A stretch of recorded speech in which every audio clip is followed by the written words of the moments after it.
اور وجود ماسوا کو محض اعتباری سمجھنا، جیسے قطرہ، موج، سب کو پانی خیال کرنا۔ باپ، قطرہ، موج یہ پانی کی مختلف صورتیں ہیں، تو اسی طرح انسان، جانور، نباتات، حیوانات یہ اللہ کے وجود کے ہی مختلف مظاہر ہیں، اللہ کے وجود کے ہی حصے ہیں، نعوذ باللہ استغفر اللہ۔ تو یہ لغات کی کتاب میں جو تشریح اور اس کا معنی ہے لغوی، اس کے بعد وجودیوں کے نزدیک جو تعریف ہے وہ میں آپ کے سامنے پیش کرتا ہوں۔ ایک کتاب ابھی حال ہی میں پاکستان ادارۃ القرآن والعلوم الاسلامیہ کراچی سے چھپی ہے۔ اس کو لکھنے والے دیوبندیوں کے بہت بڑے شیخ نثار احمد خان فتحی ہیں۔ اس کتاب کی تصدیق کرنے والے دیوبندیوں کے بہت بڑے عالم مفتی یوسف لدھیانوی صاحب ہیں۔ اس کتاب میں جناب نثار احمد فتحی صاحب صفحہ نمبر 110 پر لکھتے ہیں، تمام صوفیہ حضرات وحدت الوجود کے قائل ہیں، وہ حق تعالیٰ کے وجود کے علاوہ ہر وجود کی نفی کرتے ہیں اور لا موجود الا اللہ کہتے ہیں کہ کوئی چیز کا اپنا وجود نہیں، ہر وجود اللہ کا ہی وجود ہے، اور اس عالم میں جو اشیاء کی کثرت نظر آ رہی ہے اس کو کہتے ہیں ان کا اپنا الگ کوئی وجود نہیں، بلکہ یہ سب کائنات اور اشیاء کائنات حق تعالیٰ کے وجود کے ہی مظاہر ہیں۔ یہ کتاب میں آپ کو بتا چکا ہوں ادارۃ القرآن والعلوم الاسلامیہ کراچی سے چھپی ہے، اور مفتی یوسف لدھیانوی صاحب نے اس کی تصدیق کی ہوئی ہے۔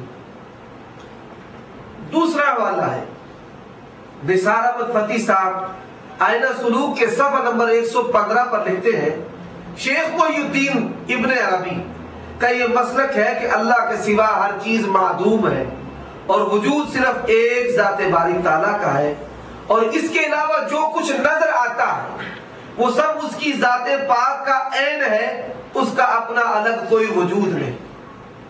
یہ ذات پاک کا عین کیا مطلب ہے؟ یہ پلاسٹک ہے، پنسل، یہ بھی پلاسٹک ہے، یہ پلاسٹک اور پلاسٹک کی قسم سے ہے، لوہا کی قسم سے ہے، ان میں عینیت ہے۔ محی الدین ابن عربی کا یہ عقیدہ ہے کہ مخلوق اور خالق میں عینیت ہے۔ اب عینیت کی تشریح جو ہے یہ نثار احمد فتحی صاحب خود ہی کرتے ہیں، آئینہ سلوک کے صفحہ نمبر 113 پہ لکھتے ہیں، عینیت و غیریت یہ دو اصطلاحیں بھی مسئلہ وحدت الوجود کی بڑی اہم اصطلاحات ہیں۔ عین کے معنی ہے دو چیزوں کا ایک جیسا ہونا۔ صوفیہ وجودیہ خالق اور مخلوق میں عینیت ثابت کرتے ہیں اور کہتے ہیں کہ حق تعالیٰ واجب الوجود کے سوا اور کوئی الگ وجود نہیں، اور جو کچھ عالم میں نظر آ رہا ہے وہ حق تعالیٰ کے وجود سے الگ کوئی وجود نہیں رکھتا۔ پس یہ کائنات حق تعالیٰ کا ظاہر ہے اور حق تعالیٰ اس کائنات کا باطن ہے۔ یہ کائنات ظہور سے پہلے عین حق تعالیٰ تھی اور حق تعالیٰ بعد از ظہور عین کائنات ہے۔ سامعین محترم، عزیز طلباء کرام، علماء اعظام، آپ ان حوالوں سے یہ سمجھ سکتے ہیں آسانی کے ساتھ کہ ہر چیز ہی اللہ ہے، اشیاء کائنات و کائنات ظہور سے قبل اللہ کا وجود، اور اللہ اپنے ظہور اور تعارف سے پہلے کائنات تھا۔ اب یہ کس کس کا عقیدہ ہے ذرا دل تھام کر سنیں۔ موجودہ دور میں دیوبندیت کے سرخیل مفتی اور صوفی اور مفسر، نہ جانے ان کے کیا کیا القابات ہیں، جناب عبدالحمید سواتی صاحب جو بانی ہے جامعہ نصرت العلوم گجرانوالہ کے، ان کے مقالات سواتی کے نام سے چھپے ہیں، یہ ادارہ نصرت العلوم کی طرف سے گجرانوالہ سے یہ چھپے ہیں، پیلی رنگ کی اس کی جلد ہے۔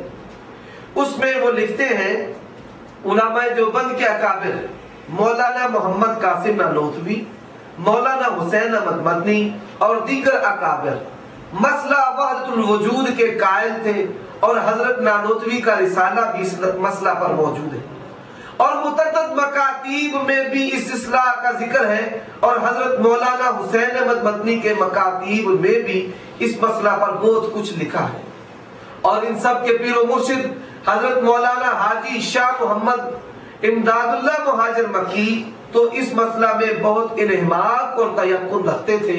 یہ مقالات سواتی جلد اول صفحہ 375۔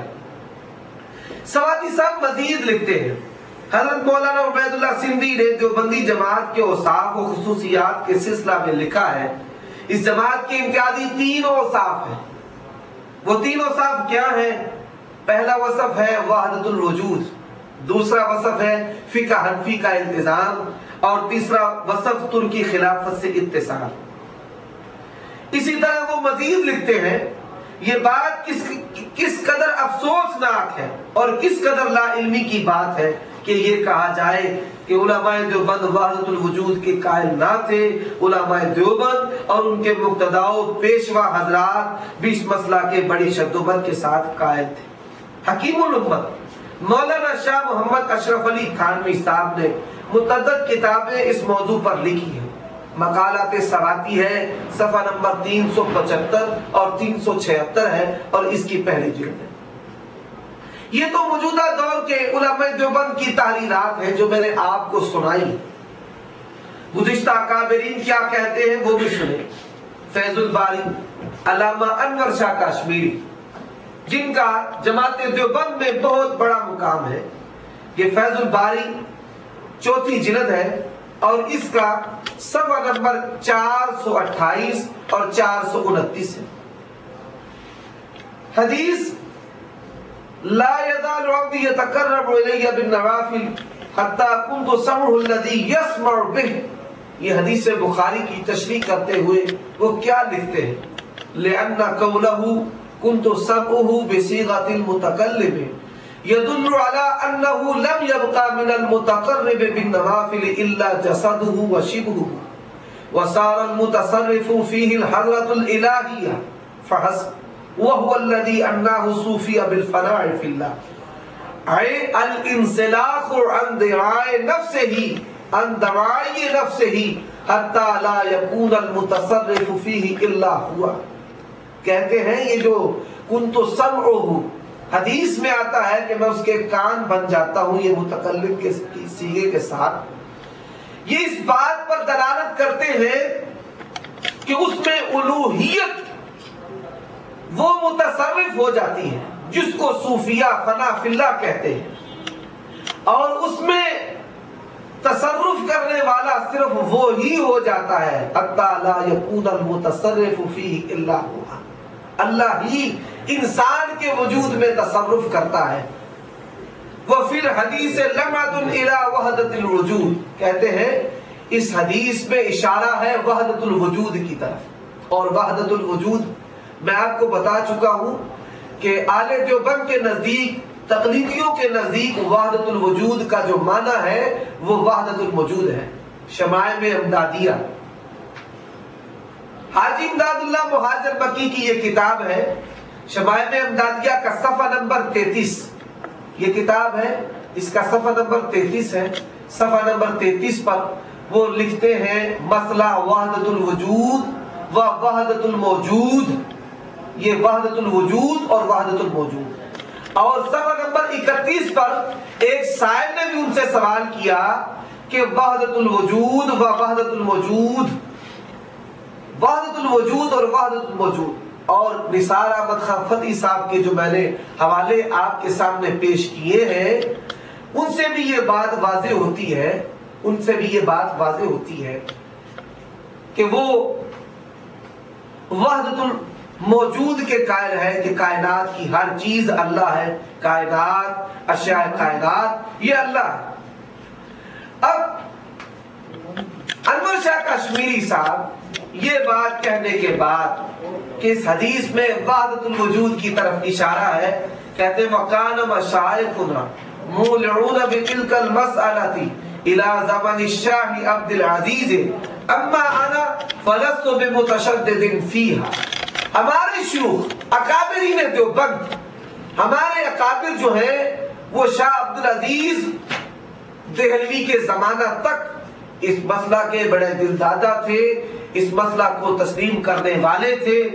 میں اس مسئلہ میں متشدد نہیں، تسلیم تو کرنے والا ہوں، متشدد نہیں۔ آگے لکھتے ہیں صفحہ نمبر 4۔